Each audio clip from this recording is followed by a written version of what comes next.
Hi, my name is Peter from Hiilite, and today I'm going to show you how to utilize our Gravity Forms Range Slider plugin. So this is a plugin that we developed here at Hiilite to give you the simple functionality to create a slider range on any Gravity form. So if you have Gravity Forms on your website, you can add this plugin. And what it does in this example here is it just adds a nice little slider that anyone visiting your site can use to create a range. You can also use this to create a single slider as well, where it just has one handle, but still displays whatever values you want, so that when they submit, you get a nice understanding of what the client actually needs. So the slider itself can be purchased off of Code Canyon. We'll have a link below. And once you have purchased the actual slider, you can install it to your WordPress site by just going into WordPress and under plugins, I'm going to click add new, and I'm going to upload, and I happen to have a copy of my slider downloaded, so I'm just going to drag that in to WordPress and install the range slider plugin, and then I'll just click activate. So the first thing that I want to do is I'm going to go into my Gravity Forms and I'm going to make a new form for my slider. So I'm going to go to Forms and I'll just go New Form. And I'll just go Range Slider Demo. And I'll create this form.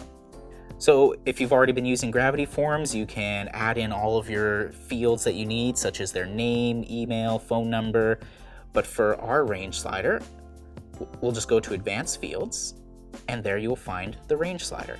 So I'm just going to drag that over and add it here. So once I add the range slider, I'm just going to click on the bar at the top of the range slider field to open it up, and you can see all of your options. So I'm just going to go quickly over some of these options. First, you can choose whether this is a single slider or just leave it at the default where it's a multi-slider. So just show you what that looks like. If I check that on and hit update, you can actually see the updated slider. So now it's a single handled slider. Okay. So I'll uncheck that. For the actual value range, this is the minimum and maximum value of the actual slider. So I can go from 0 to 100, and I can change the steps if I want, so that instead of going 1 at a time, it can go 5 at a time. The default values would be where the handles actually start. So between 0 and 100, I may want this first handle to start at 10 and this handle to start at 90. For the formatting of the actual number, this is where you can change it so it's either a actual formatted for your currency or has other little postfixes, such as instead of saying 1000, I can just add the postfix of K. And for the prefix, I can add a $sign. The separator I can leave as just a dash, or I can actually type in 2. And then also the 1000 separator. Other little extras, right now you can't see any of the values on the slider, so they're currently hidden, but I can have it show a tooltip, as well as display text. I can even add decimal points if I want to, so how many decimal points will be available. I'll just hit update so you can see some of these changes.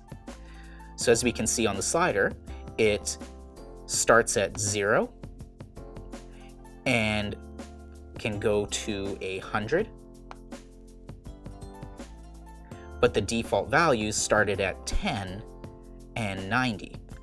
The prefix, the $sign, is showing up in front, and I have a little postfix appended to it for just a K at the end.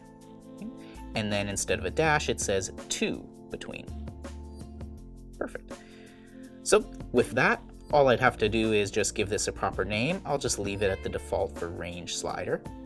So that gives us a simple idea of how to set up our slider. But one of the main functions that a lot of people are always asking is, can we use those numbers in calculations? Well, yes, we can. So I'm just going to show that. I'm going to add in a number field. And in this number field, I'm going to open it up, scroll down, and I'm going to click on this checkbox for Enable Calculation. So if in the calculation, I can do any kind of little math formula that I want. So we're going to do something simple. We're just going to take the minimum value and the maximum value of our slider, and we're going to divide them by 2 so that we can get the median. So first, in order to do this calculation, I'm going to need it brackets.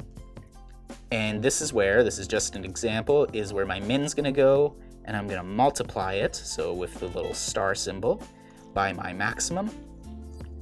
And all that I'm going to divide by 2 in the end. So that's going to be our calculation.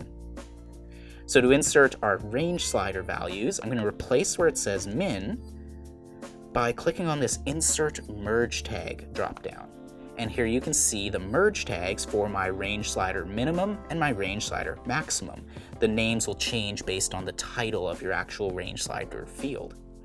So I'm going to click on this minimum, and it will insert the required merge tag to bring in the minimum value of our slider. So I'm going to do the same with our max here. I'm going to just remove that and insert our merge tag for range slider max. Perfect. So I'm going to update this.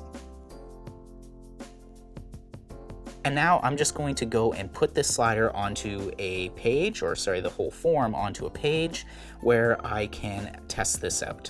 So here on our demo page, we can see our range slider as well as that number field, and it already has calculated the numbers. So it's taken our 1090, multiplied them together, and divided them by 2. Just realized I should actually add them together.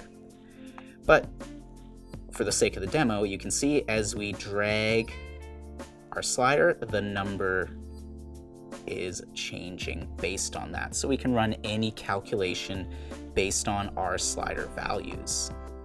So here in the number field, I'm just going to change that to a plus instead of a multiply. I just always like big numbers.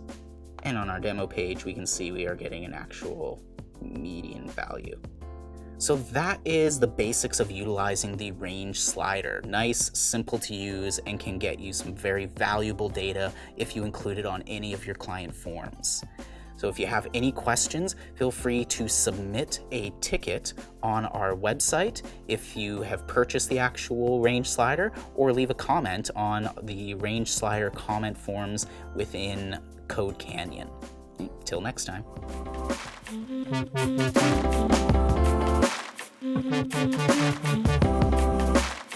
you.